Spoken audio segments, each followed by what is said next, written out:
Terus baut pembuangan olinya saya setting di 24 Newton meter ya. Oke guys, di video kali ini saya akan mengganti oli motor Vario 160 saya ini.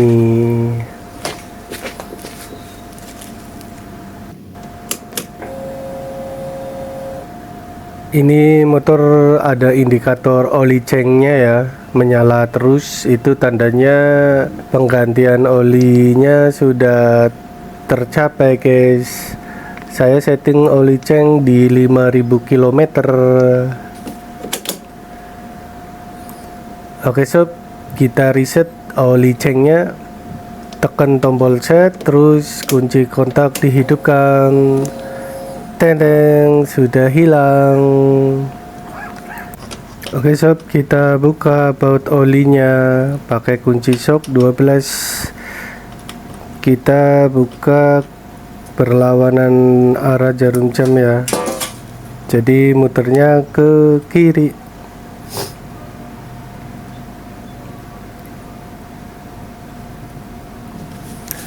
Terus kita coba drop test kondisi oli ini pakai sel Rimula R5E ya, sudah 6500 km 4 bulan. Kita tes kondisi olinya apakah masih bagus atau nggak bagus ya, atau nggak layak. Apakah masih bagus atau tidak, kita coba drop test. Kita teteskan 1 tetes saja sob, terus kita tunggu beberapa saat, nanti ketahuan kondisi olinya apakah masih bagus atau tidak.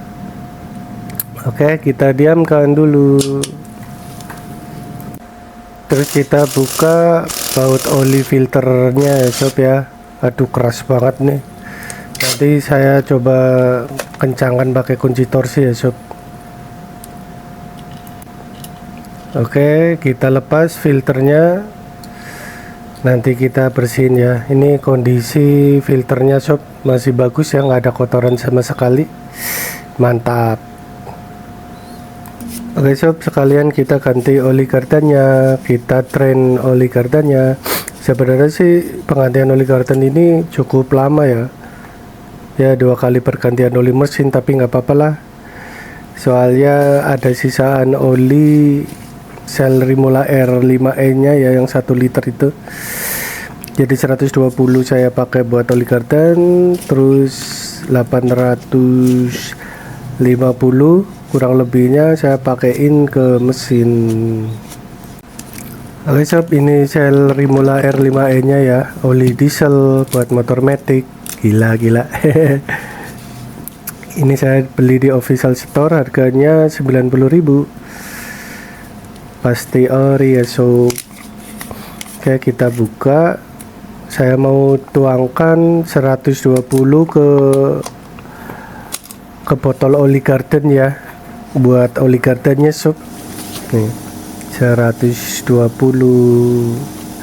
soalnya ini kan oli 1 liter sob, jadi 850 buat oli mesin, soalnya filter oli mesinnya kan dibongkar, jadi perlu tambahan 50 mili. Oke, kita bersihin filternya sob biar mantap. Filter ini sangat vital sekali ya sob ya, kalau kotor terus mampet, mesin motor sobat bisa hancur lebur atau bisa turun mesin sob.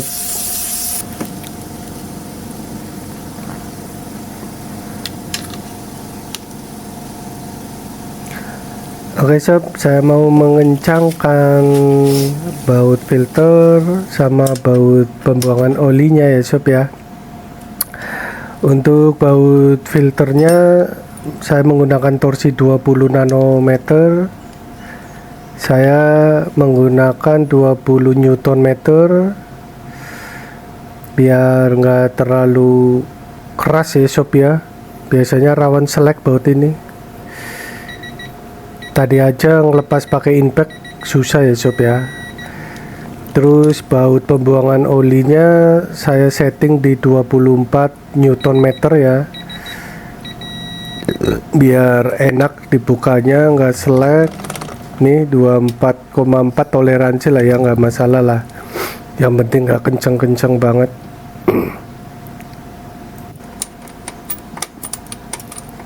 Oke, terus kita ganti oli gardannya ya.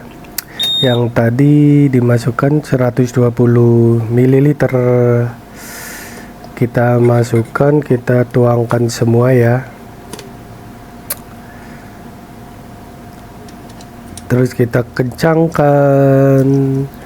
Oh ya, untuk baut oli garden ini rawan sekali selek ya. Motor Beat saya itu udah dol dua-duanya sob, sama bengkel nggak tanggung jawab dulu banget sebelum tahu motor nih. Nah, sebenarnya sih bisa pakai feeling ya, jangan terlalu kenceng banget. Atau yang punya kunci torsi bisa nih pakai kunci torsi. Untuk settingannya sih kekencangannya di 22 Newton meter ya sob. Apalagi kondisi panas nih, terus langsung dikencangkan, dipaksa ya. Aduh, masih sakit hati aku sob. Tapi udah aku recoil sih motor Beatnya itu oli gardannya. Nah oke, udah pas 22 Newton meter. Hehe, sampai habis.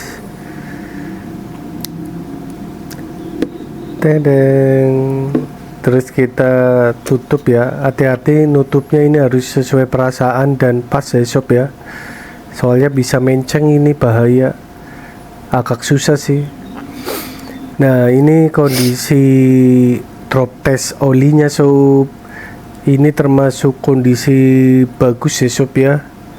Nih padahal udah 6.500 km sob, 4 bulan sob, buat jarak jauh terus PP tiap hari 70 km. Ini keterangannya ya, kondisinya ya, kalau kuning masih bagus, kalau oranye itu udah jelek buruk. Hehe, mantap.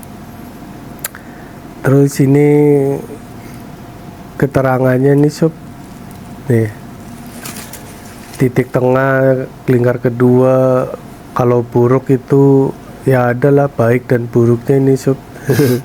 Karena oli itu sangat penting sekali ya buat kesehatan motor. Terus kita setting oli cengnya di 5.000 km sob. Saya setting di 5.000 km. Oke sob, cukup sekian video dari saya. Dadah.